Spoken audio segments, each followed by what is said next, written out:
अच्छा मृत्यु का वरदान लेकर भी मरना पड़ गया। भीष्म पितामह शक्तिशाली धनुर्धर को भी पाप का पश्चाताप करना पड़ गया। नमस्कार दोस्तों, मैं संदीप कुमार पोएट्री बाय संदीप में इस बार अपनी नई रचना के साथ हाजिर हूँ।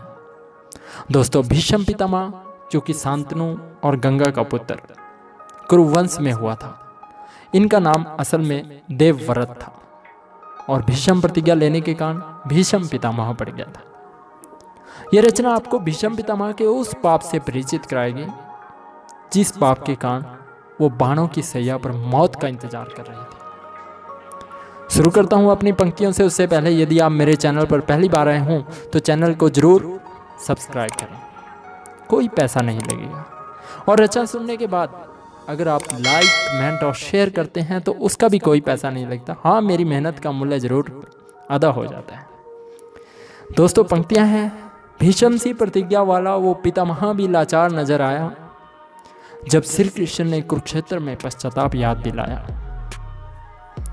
दोस्तों, जैसी करनी वैसी भरनी, यह कोई नई प्रथा नहीं है, प्राचीन काल से ही चलती आ रही है। असल में हुआ यह था कि भीष्म पितामह बाणों की सैया पर लेटा था और प्राण त्यागने के नजदीक था।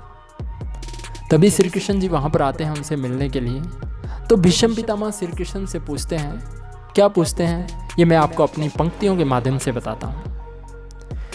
किए उद्धार जितने भी क्या कोई काम नहीं आएगा, किए उद्धार जितने भी क्या कोई काम नहीं आएगा, प्रभु मुझसे ही कौन सा पाप हुआ था जो तड़प तड़प कर मृत्यु लोक ले जाएगा। पंक्तियां सीधी और सरल भाषा में जाहिर करती हैं कि वे श्री कृष्ण से ये पूछना चाह रहे थे कि उनके पिछले कुछ जन्मों तक की याद है, उन्होंने हमेशा पुण्य ही किए थे, तो ये ऐसी मृत्यु किस पाप की सजा है, ऐसा कौन सा पाप हुआ। तो श्री कृष्ण उन्हें क्या बताते हैं यह भी मैं आपको अपनी पंक्तियों के माध्यम से बताता हूं।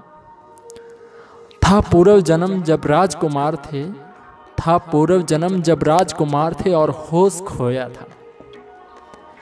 बेजुबान करकेटा भी पितामह मरने से पहले बहुत रोया था। श्री कृष्ण जी बड़ी चालाकी से अपनी बात कह देते हैं। दोस्तों, दर्दनाक हादसा था।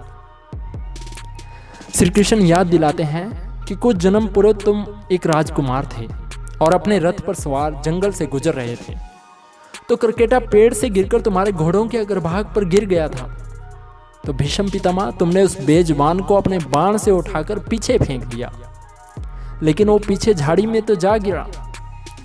करकेटा झाड़ी से निकलने का जितना प्रयास करता उतना फंसता गया और वो 18 दिन तक उसमें तड़प तड़प कर मरता रहा था और भगवान से बोलता था कि मेरी ये दुर्दशा करने वालों की भी ऐसी ही मौत देना।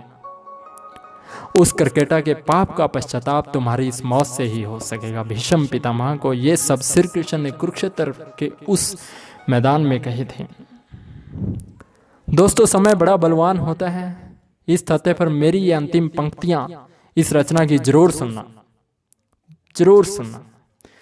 सता अहंकार और अमीरी के नशे में किए अगर पाप, सता अहंकार और अमीरी के नशे में किए अगर पाप तो बच ही नहीं पाएगा। सता अहंकार और अमीरी के नशे में किए अगर पाप तो बच ही नहीं पाएगा। दिल दुखाया अगर किसी का आज तो कल वक्त तेरे पास खुद आएगा। तो पूछ भी नहीं सकेगा कारण, तो पूछ भी नहीं सकेगा कारण, वो तुझे तेरी सता अहंकार और अमीरी याद दिलाएगा। दोस्तों, मेहनत का फल तुम्हें भी मिलता है और सबको मिलता है और मिलता रहेगा। मेरी ये रचना आपको कैसी लगी कमेंट करके जरूर बताना और मेरी मेहनत का फल लाइक, शेयर और चैनल को सब्सक्राइब करके जरूर दे देना। धन्यवाद। जय हिंद, जय श्री कृष्ण।